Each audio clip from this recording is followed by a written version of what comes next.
Mateus 4, 1. Então, foi conduzido Jesus pelo Espírito ao deserto para ser tentado pelo diabo. E tendo jejuado 40 dias e 40 noites, depois teve fome. E chegando-se a ele, o tentador disse: se tu és o Filho de Deus, manda que estas pedras se tornem em pães. Manda que essas pedras se tornem em pães. Ele, porém, respondendo, disse: está escrito, nem só de pão viverá o homem, mas de toda a palavra que sai da boca de Deus.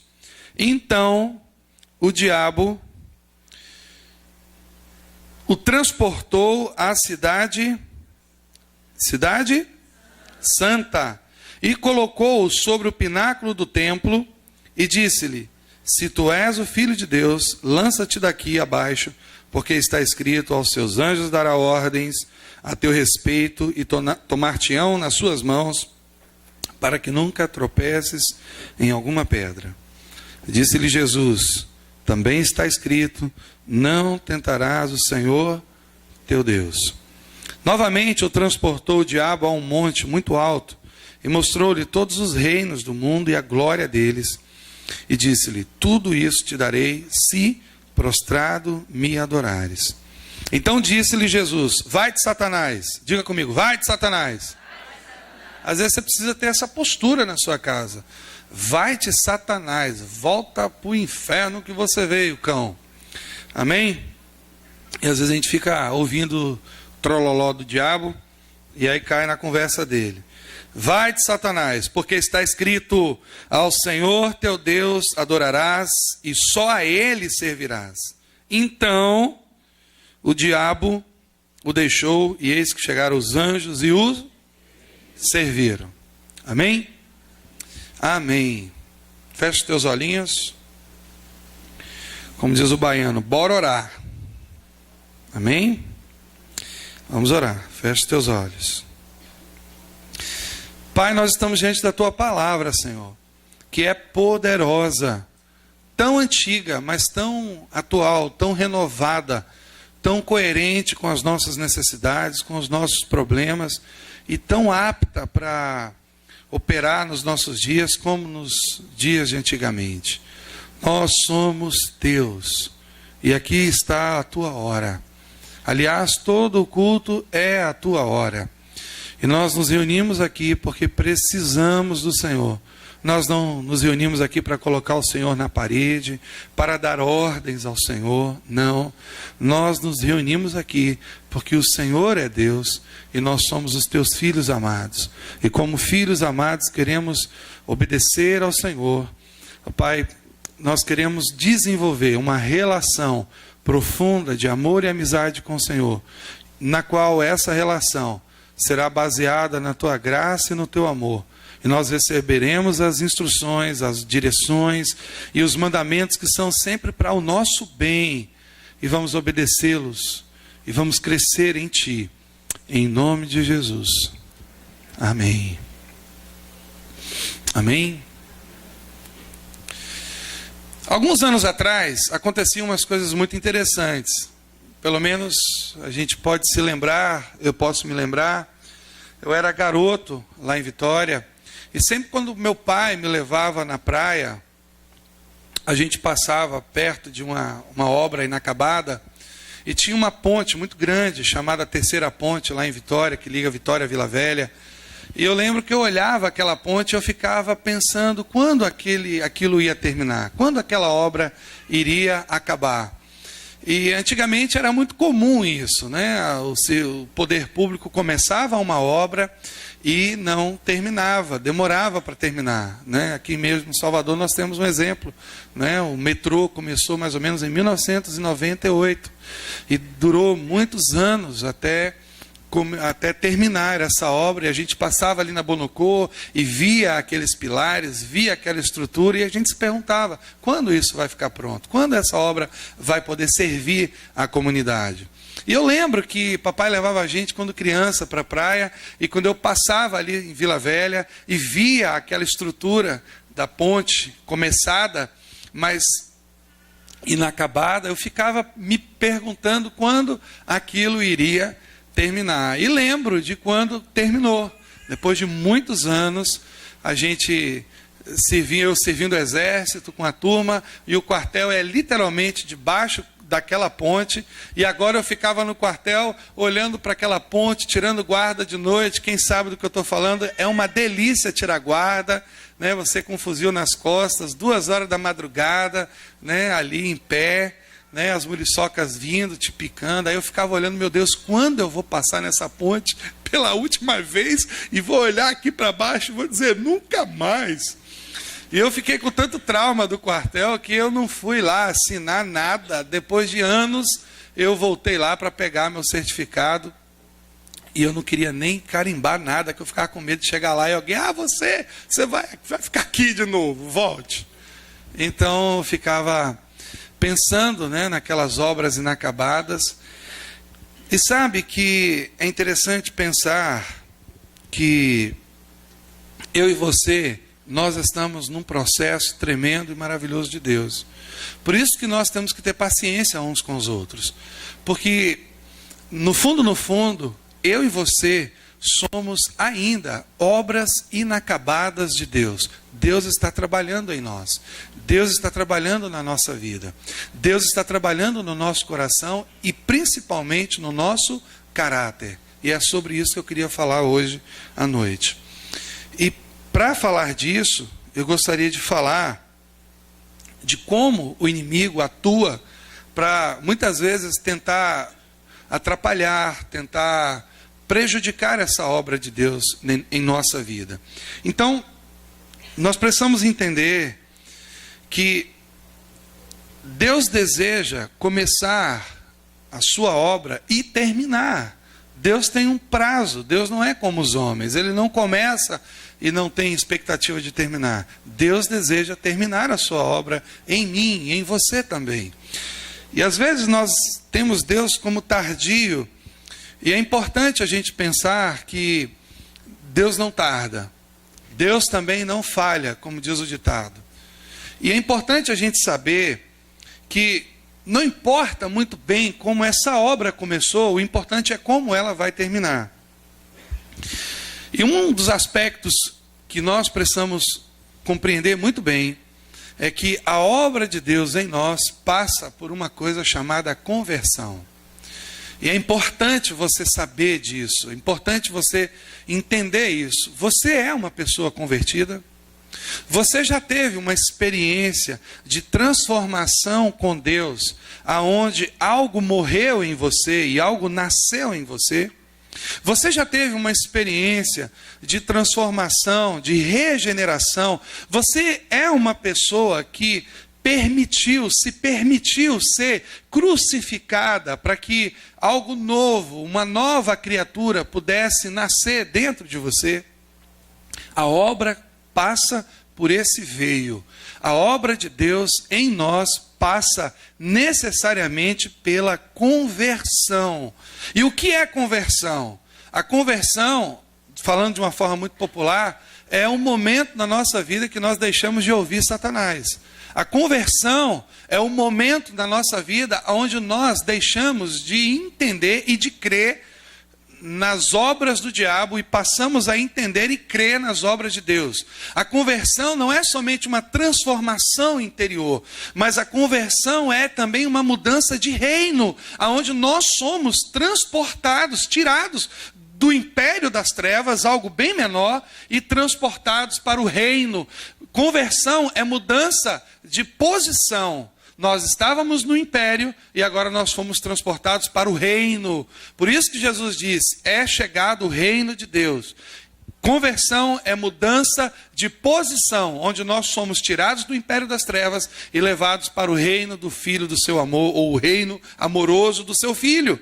Então é importante nós entendermos que essa experiência é necessária na nossa vida. Nós não vamos entender as coisas de Deus de forma natural. Nós não conseguiremos compreender a plenitude, a grandeza das coisas de Deus aqui, na nossa mente, mas nós vamos entendê-las perfeitamente aqui, no nosso espírito, no nosso coração. Por quê? Porque as coisas de Deus, elas são entendidas, elas são compreendidas, elas são discernidas espiritualmente. Então, amados, é importante nós entendermos que o projeto, a obra de Deus na nossa vida, pessoas inacabadas, passa pelo veio da conversão. É muito importante que você saiba, que você tenha essa experiência. Nós podemos passar a vida inteira ouvindo as coisas de Deus, falando das coisas de Deus, e não ter uma experiência de conversão. A experiência de conversão é marcada pela presença dele em nós. A partir do momento que nós temos uma experiência de conversão, de regeneração, de transformação com Deus ou em Deus, o Espírito dele, o Deus presente, o Deus que é o Consolador, o Paráclitos, aquele que é o nosso conselheiro, que é o nosso amigo, ele passa a habitar agora dentro de mim, dentro de você, e isso é algo extraordinário, isso é algo maravilhoso. As pessoas estão buscando ver, e de alguma forma enxergar Deus, e muitas vezes elas perdem essa oportunidade de ter Deus habitando dentro delas. Uma vez eu disse aqui que muita gente diz assim, um dia quando eu chegar no céu, eu vou perguntar a Moisés como é, ver o mar aberto. E Moisés é que quer saber como é ter Deus habitando dentro da gente. É Moisés que vai perguntar para a gente como é. Eu queria ter essa experiência de ter Deus habitando dentro de mim. Tem muita gente que quer chegar no céu e dizer assim, eu vou perguntar, vou conversar com os profetas, como é que é descer fogo do céu.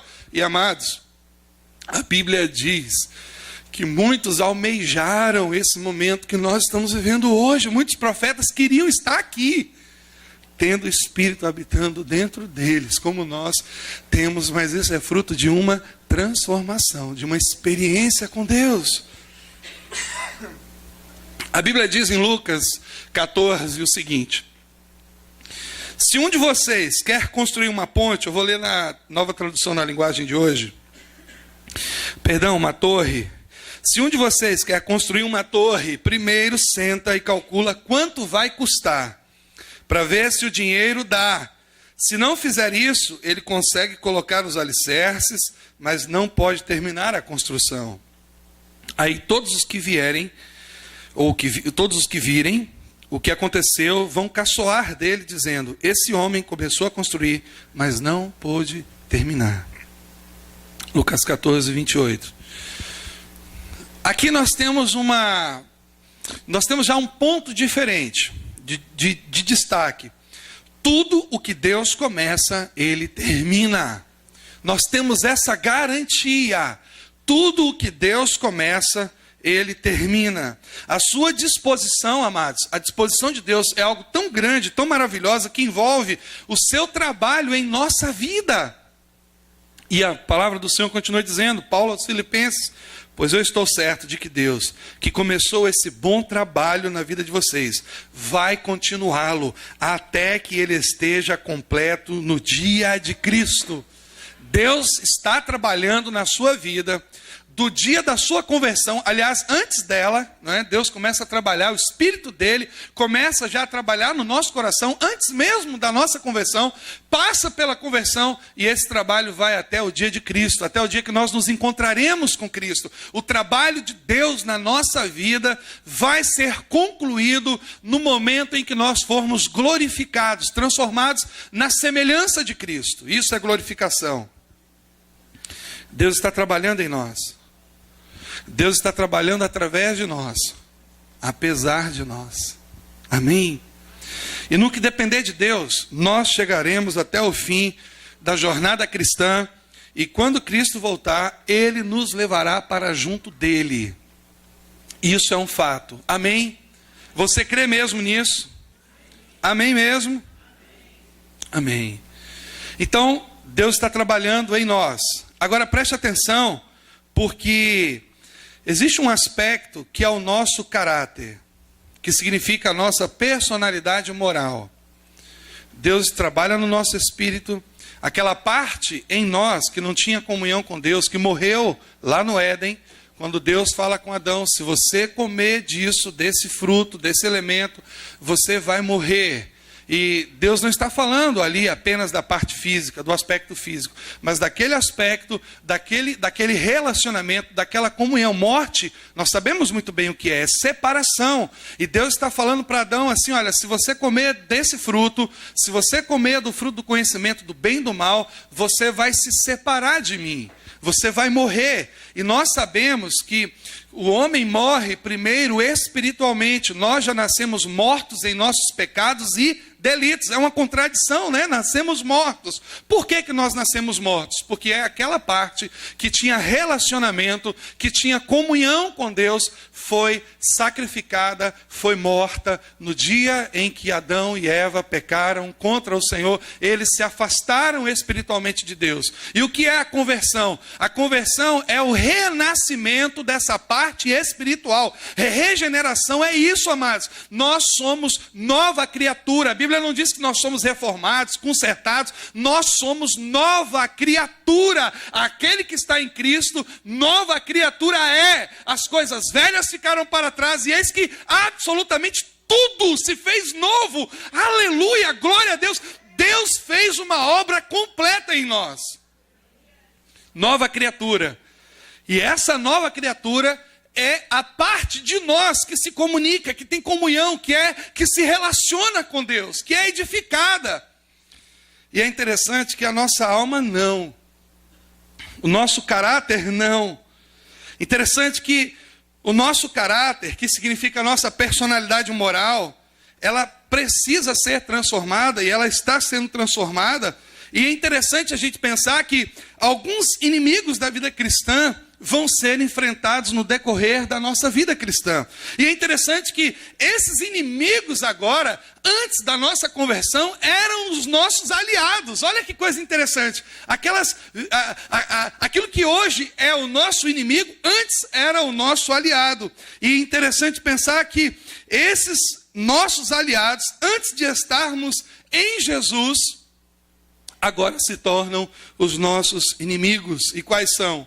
A tentação, o mundo, a carne e o diabo. Nós sempre vamos lidar com essas coisas na nossa vida. E é interessante a gente pensar numa coisa muito interessante, que o diabo, ele sempre derruba uma pessoa naquilo que é trivial. Você vê um homem ou uma mulher, e a gente vê isso toda hora, né? Ministros estão sendo derrubados dos governos aqui, no mundo afora, sempre no trivial. O homem corre, ele conhece, ele estuda, ele cresce, ele viaja, ele anda o mundo inteiro, e o diabo derruba as pessoas naquilo que é o mais trivial. Vocês já repararam isso? Que o diabo, ele sempre derruba as pessoas naquilo que é mais simples, mais trivial. Por isso, amados, nós temos que tomar muito cuidado com essas coisas. E é interessante nós pensarmos em algumas coisas nessa noite, porque embora muitas pessoas não se permitam, mas Deus deseja trabalhar no nosso caráter. Deus deseja trabalhar no seu caráter. Deus quer transformar o seu caráter. Deus quer fazer de nós homens ou mulheres semelhantes a Jesus. E para isso, Deus também precisa trabalhar no nosso caráter. Por que há hoje muita inimizade no meio da igreja?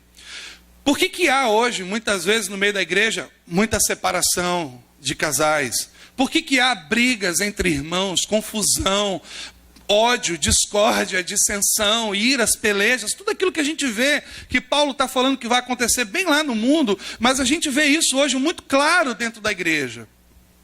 Porque nós estamos lidando com pessoas que não se permitem Deus trabalhar no seu caráter. E eu quero dizer algo para você hoje à noite.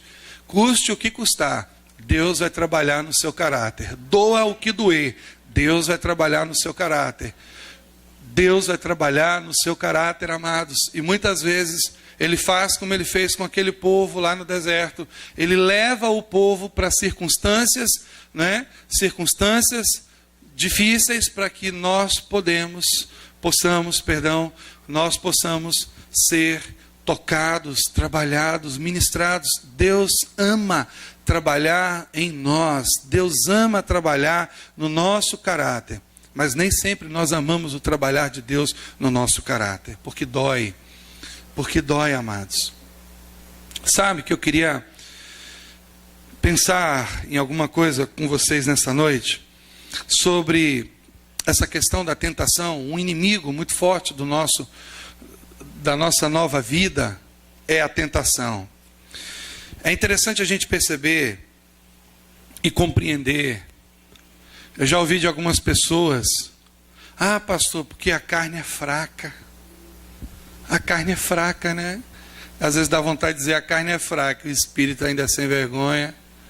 Aí fica difícil mesmo, né? A carne não é fraca. A carne não se converte. A carne, amados, ela nunca vai se converter. A nossa carne, ela não é fraca. Ela já é corrompida. Ela já foi vencida pelo pecado. A carne está subjugada. Por isso que a Bíblia diz que há uma luta muito grande dentro de nós. Há uma luta. Há uma luta, amados. A inclinação da carne é morte. A inclinação para o Espírito é vida e paz. E o que se inclina? O que se inclina? A nossa alma. A nossa personalidade moral. A nossa personalidade moral, ela está a todo momento se inclinando. Ou para as coisas do Espírito, para experimentar vida e paz, ou para as coisas da carne, para experimentar morte. Então, hoje à noite, eu queria mostrar para os irmãos o que está acontecendo com Jesus e o que acontece conosco diariamente também. Nós precisamos nos lembrar que o Senhor Jesus, ele foi um modelo. E é interessante que o texto que nós lemos agora diz assim: então foi Jesus levado pelo Espírito ao deserto. Ei, preste atenção, ele não foi levado pelo diabo, ele foi levado pelo Espírito. Amém? Houve uma permissão, porque tem gente que acha que o diabo é forte. Ah, pastor, porque o diabo é mais forte, porque o diabo foi mais forte do que eu. Não, queridos. O diabo só entra nos espaços que nós permitimos. A Bíblia diz que ele é um anjo vencido. A Bíblia diz em Lucas 10, 19: eis que vos dei poder e autoridade para pisar de serpentes e escorpiões. Jesus está falando que nós temos poder e autoridade para pisar sobre o diabo e os seus demônios. É isso que ele está dizendo ali. Eis que vos dei poder e autoridade para pisar de serpentes e escorpiões, e nada, absolutamente nada, vos causará dano algum. Jesus está dizendo que ele já nos deu poder e autoridade sobre os anjos vencidos. Eles são anjos vencidos. Então nós precisamos entender perfeitamente, porque, amados, o diabo não conduz ninguém. Ele pode sugerir, ele pode sugestionar, ele pode te mostrar, mas é a gente, no final das contas, que permite. Por isso que a Bíblia fala também que nós não devemos dar lugar ao diabo. Não deis lugar ao diabo. Então, todo espaço que o diabo ocupa, nós precisamos saber disso. Todo lugar que o diabo ocupa na vida de uma pessoa, seja por meio de mágoas, de ressentimentos, de atitudes pecaminosas, de erro, todo esse espaço, na verdade, um dia foi concedido para ele, foi dado a ele, como Adão deu a autoridade. E nós continuamos, muitas vezes, errando nesse aspecto. E nós precisamos saber muito bem a respeito da obra de Deus, o que Ele fez na nossa vida, para nós podermos lidar muito bem, com muita clareza contra Satanás e os seus ardis. E por isso que a Bíblia nos diz que nós devemos resistir ao diabo e não correr dele. Em nenhum lugar na Bíblia você vai ver correr do diabo, fugir do diabo, não. Fugir da tentação, fugir da aparência do mal, mas resistir ao diabo. Não é verdade? Então, o texto diz que o Senhor Jesus foi levado para o deserto pelo Espírito para ser tentado pelo diabo. E olha que coisa interessante.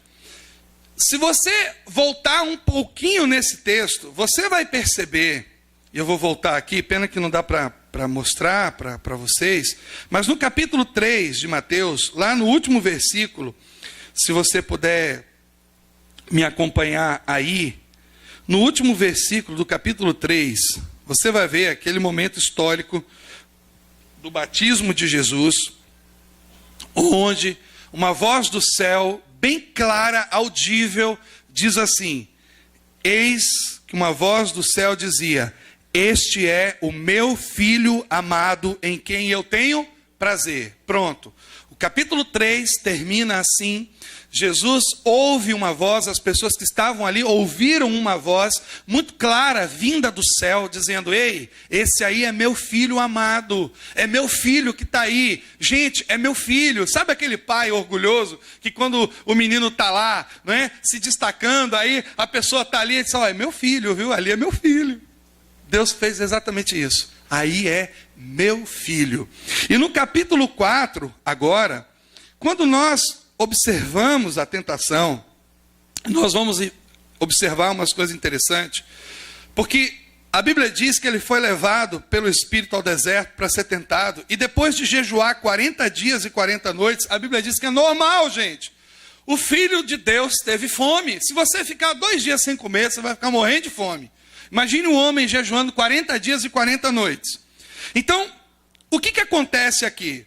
O tentador, ele se aproxima dele e ele diz: se tu és o quê? Se tu és o quê?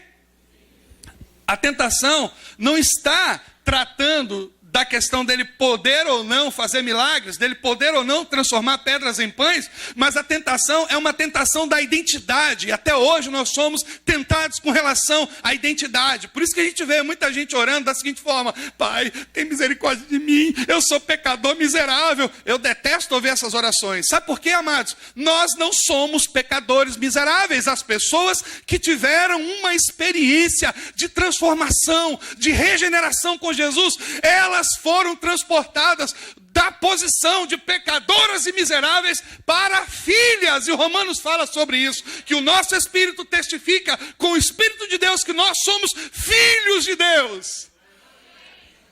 Por isso que a tentação se deu aqui. Ei, se você é filho mesmo, transforma essas pedras em pães. E sabe do que nós estamos vendo aqui? Perceba como que o diabo está usando algo muito natural, algo muito comum. E ele faz isso ainda hoje com a gente. E a gente vai ver aqui o aspecto natural da tentação, onde o diabo usa uma coisa muito simples, muito trivial, a fome, né? E a gente vê o inimigo usando coisas muito triviais para arrebentar com a vida das pessoas. Ah, você não tem comida em casa? Não tem jeito. Veja se tem alguma coisa ligada aqui, Tó. Eu acho que tem alguma coisa fazendo um sonzinho aqui. Está dando uma interferênciazinha. Então, naturais. E é interessante que às vezes a pessoa, ela está sem provisão, sem recurso. Aí o diabo vem, ele vê a necessidade, vê a fome, vê os problemas. Olha como é que o inimigo trabalha na necessidade das pessoas. É interessante como o diabo age. Ele vê algo natural e ele vê aquela necessidade natural e ele usa aquilo contra a gente. A pessoa vai procurar um agiota. Você já reparou como é? A pessoa vai procurar um agiota. É a mesma tentação, só muda as circunstâncias. É a mesma coisa. Vai procurar então, né? Alguma coisa desse tipo. Não, porque eu tenho que botar comida na minha casa. Eu tenho que transformar a pedra em pão. Mesmo que seja uma sugestão de Satanás. Mas eu vou fazer, porque eu tenho que cuidar aqui das necessidades da minha família. Cuidado com as propostas de Satanás. Cuidado com as soluções que o inimigo está dando para você. Muito cuidado com isso. Muito cuidado. Muito cuidado. Até quando o inimigo está querendo prover uma necessidade, ele está querendo roubar, matar e destruir. Sempre. E aqui nós estamos vendo o inimigo usando a fome. Se tu és filho de Deus, então será que você é mesmo filho de Deus? Será que você é mesmo filho dele? Olha que Jesus acaba de ouvir uma voz do céu que dizia: este é o meu filho amado em quem eu tenho prazer. Veja como o inimigo ele é ousado, ele é né? Ele é perverso. Ele questiona a identidade de Jesus. E é interessante que a situação vai passando. O Senhor diz para ele: nem só de pão viverá o homem, mas de toda a palavra que procede da boca de Deus. E agora acontece algo interessante. Então o diabo agora, devidamente autorizado pelo Senhor, por Deus, ele leva o Senhor Jesus à cidade santa.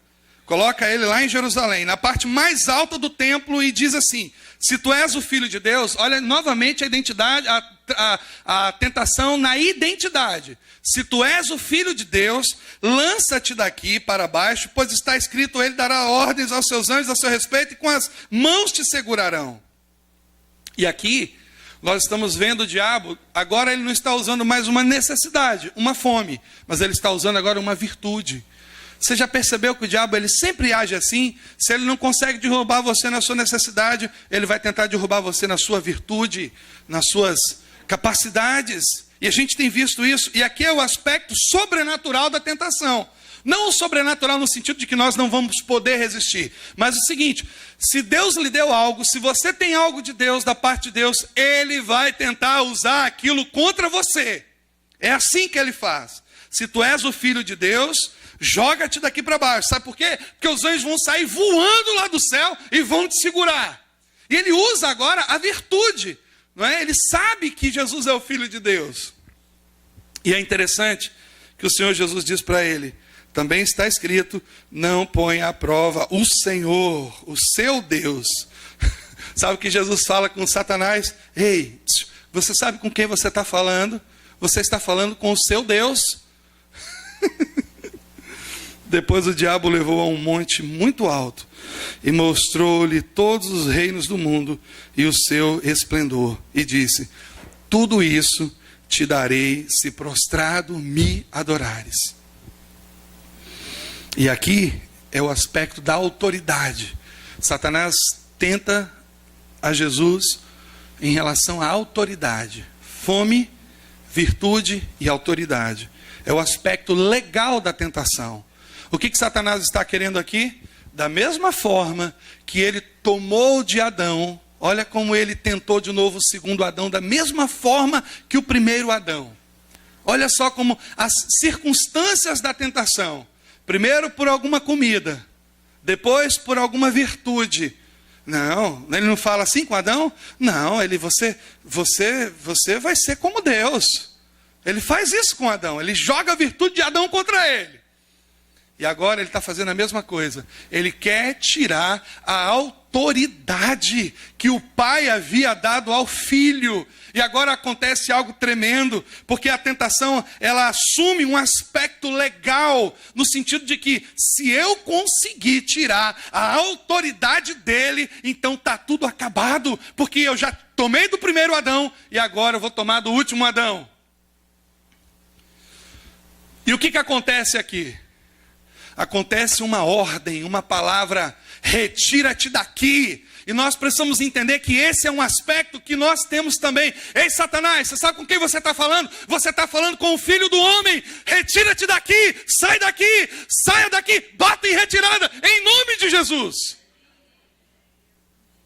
Tem gente que quando está passando por dificuldade vê o diabo. Ai, meu Deus. Ai, Jesus, é o diabo. Pastor, você não sabe o que está acontecendo aqui, pastor. O diabo está aqui em casa. Você está fazendo o que com ele aí? Batendo papo? Tomando café? Bota esse cara para fugir daí, meu irmão. A mesma autoridade que Jesus tem, você tem.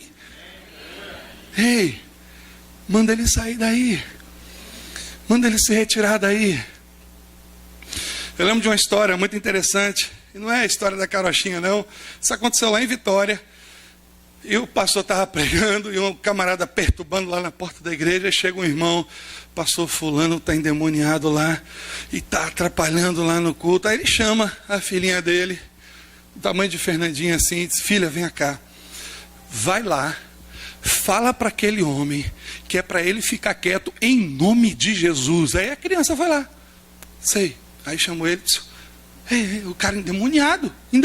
A menina de 7 anos. Papai disse que é para você ficar quieto em nome de Jesus.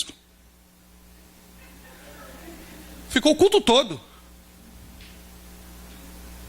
O pastor foi lá e fez a faxina, jogou tudo para fora. Ai, cambada de demônio, volta tudo para o inferno. Autoridade, nós estamos perdendo isso. Sabe por que nós estamos perdendo isso? Por causa de brigas, de disputas, nós estamos cedendo às tentações, invejas, um monte de coisa acontecendo dentro da igreja. E nós estamos perdendo a autoridade espiritual, irmãos contra irmãos. Casa dividida nunca vai subsistir. A Bíblia diz isso, que se uma casa tiver dividida, ela não vai subsistir. E nós somos uma casa, nós somos uma família, a igreja é uma família. Amém, amados? Sabe, eu queria encerrar, não vou demorar muito, mas eu preciso dizer algumas coisas para você ainda. Satanás conhece a nossa área de fraqueza humana. E Jesus orou assim: não nos deixes cair em tentação, mas livra-nos do mal. Deus trabalha com as nossas virtudes, amém? Mas Satanás trabalha com os nossos defeitos. Nós precisamos saber disso. O diabo trabalha em nossos defeitos e com nossos defeitos.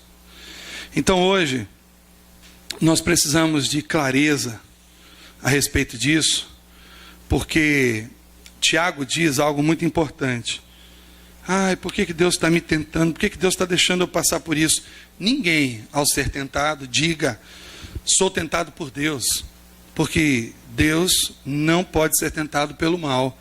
E Ele mesmo a ninguém tenta. Ao contrário, cada um é tentado pela sua própria cobiça.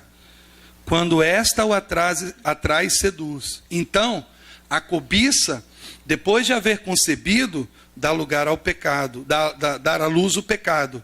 E o pecado, uma vez consumado, gera morte. Qual é o esqueminha aí? Cobiça, pecado e morte. Cobiça, pecado e morte. Olha que coisa interessante. O pecado mata e ele sempre começa com uma tentação. Interessante que eu estava pensando sobre essa questão da droga alguns anos atrás.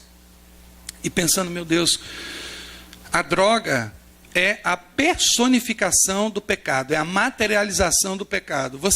Se você observar um pouco mais de cuidado, você vai ver que a droga, ela é tudo que o pecado é. A droga mata, o pecado mata. A droga dá prazer, o pecado dá prazer. A droga dá sensação de liberdade, o pecado dá sensação de liberdade. A droga escraviza, o pecado escraviza. Então foi uma coisa realmente inventada no inferno, materializada, construída no inferno, para dar materialidade ao pecado. A droga é como o pecado, e o pecado é como a droga. Interessante isso. Mas é importante falar que a cobiça, ela sempre começa nos olhos, naquilo que vemos. Por isso, Salmos diz assim: não porei coisa injusta diante dos meus olhos. Por isso, Mateus diz: os olhos são como uma luz para o corpo. Quando os olhos de vocês são bons, todo o corpo será cheio de luz. Porém, se os seus olhos forem maus, todo o corpo ficará cheio de escuridão. Assim, se a luz que está em você virar escuridão, como será terrível essa escuridão? Nós temos que tomar muito cuidado com o que nós permitimos ver, que nós nos permitimos enxergar. Nós somos aqueles que dão lugar à tentação. É isso que a Bíblia está querendo dizer para nós.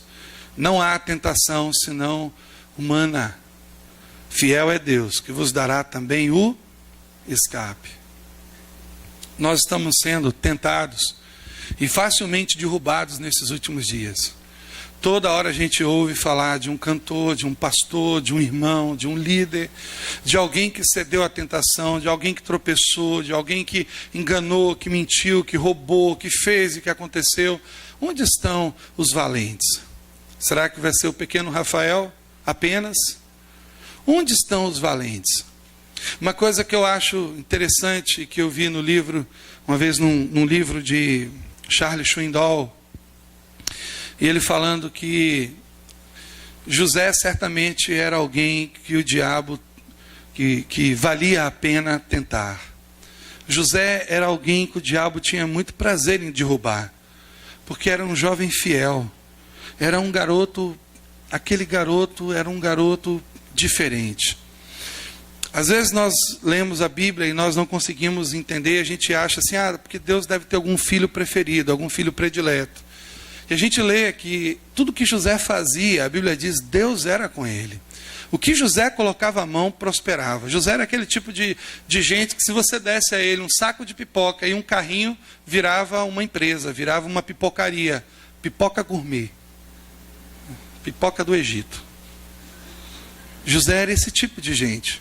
José era uma pessoa que tudo que ele fazia dava certo, prosperava. Mas não é porque ele tinha o gênio da lâmpada atrás dele. A gente precisa entender as coisas para não ficar achando que Deus abençoa só fulano, só Beltrano, só Daniel, só José, né? Só Gideão. Não, amados. A história de amor de Deus é com a gente, é com a raça humana.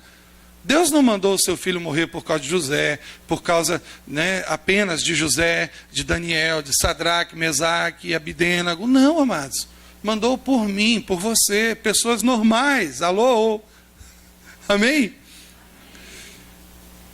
E tem algo na história de José que nós, às vezes, deixamos passar. E para mim, aquilo é o segredo da prosperidade. Provérbios fala isso também, né? O temor do Senhor é o princípio da sabedoria. Quando nós olhamos a história de Davi, eu sou apaixonado por Davi, porque eu me identifico muito com Davi no sentido de, né, Davi era uma pessoa cheia de falhas, mas tinha um coração segundo o coração de Deus, amava a Deus. E todos nós, eu acho que se identifica muito com as dificuldades. Em algum momento a gente se vê ali em alguma situação bem parecidos com Davi. Mas se você for ver a vida de José, do início ao fim da história de José, nós não vemos absolutamente nada que denigre o caráter de José. José é um dos poucos personagens bíblicos que toda a vida dele, toda a história dele é pautada pelo temor a Deus. Nós não vemos José se igualando aos irmãos quando eles estavam enganando o pai, roubando do pai, quando estava lá criando as ovelhas. Os irmãos de José era aquele tipo de gente que quando eles iam pastorear as ovelhas, vamos matar aquela ali, vamos fazer um churrasco. Vamos se divertir aqui, papai está longe. José não se encaixava naquilo. José era um garoto que quando foi trabalhar na casa de Potifar, daquele general, Potifar era uma posição, não era o nome dele, ele era um general. Quando foi trabalhar na casa daquele Potifar, daquele general, ele nunca roubou aquele homem. Ele nunca enganou aquele homem, ele nunca tirou nada daquele homem. Embora aquele homem tivesse tanta coisa que não soubesse absolutamente nem do que tinha, a não ser do que estava na sua mesa. José foi um jovem que quando recebeu a proposta da mulher de Potifar, porque tem gente que acha que José ficou ali 1 mês, 2, a mulher passou a ver José. José trabalhou anos e anos para aquele homem, muito provavelmente trabalhou 10 anos para aquele homem.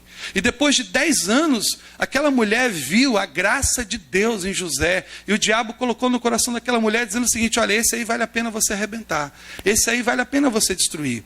E a gente vê José passando por essa prova, se portando de forma fiel. José não era alguém que trocava o prêmio de Deus por uma abertura de perna qualquer. José não perdia a bênção de Deus, a graça de Deus, porque uma mulher qualquer abriu a perna para ele. José não era assim. E nós estamos vendo hoje uma galera se arrebentando na igreja, porque não aguenta ver um rabo de saia. Fica louco. Não, amados. José não era assim. E sabe o que mais me fala de José? É que quando ele é promovido ao segundo homem mais importante do Egito, ele não procura a mulher de Potifar para se vingar. Nós não vemos isso. Porque ele poderia agora, se você não me colocou na cadeia, sabe qual era a visão de José? Sabe qual era a visão de José quando ele vê os irmãos chegando, morrendo de fome, todos quebrados, arrebentados para comprar comida? No coração dele, ele entendia assim, tanto com relação aos irmãos, como com relação àquela mulher de Potifar. Ele entendia o seguinte: vocês intentaram para o mal, mas o Senhor o transformou em bem. É sempre assim na vida de uma pessoa que teme a Deus. É sempre assim. O diabo pode jogar contra você as maiores setas. O inimigo pode levantar contra você as maiores calúnias. O inimigo pode puxar, te dar a maior rasteira. O inimigo pode levar você à falência, pode destruir tudo, pode acabar com tudo. Mas se você tiver o temor do Senhor, você sempre vai sair daquela posição de falência, de quebrado, de caído, de encarcerado, de enfermo, para uma posição de honra, de glória, que o Senhor vai te colocar. Toda pessoa que teme ao Senhor será louvada, será honrada, será abençoada. A história de José é a história de um homem que não cedeu em momento algum à tentação. E nós precisamos de homens e mulheres assim na igreja. Nós precisamos de homens e mulheres que não cedam, que resistam um pouco mais, que caminhem um pouco mais, que andem um pouco mais. E hoje à noite, eu acredito que nós temos duas opções. Provérbios 28:13 diz assim: aquele que encobre a sua transgressão nunca prosperará. José nunca encobriu as suas transgressões. Aquele que encobre a sua transgressão jamais prosperará, mas o que as confessa e deixa alcançará misericórdia.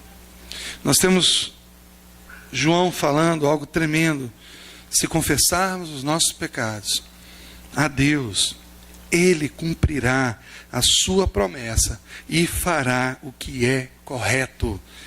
Ele perdoará os nossos pecados e nos limpará de toda a maldade. Amém.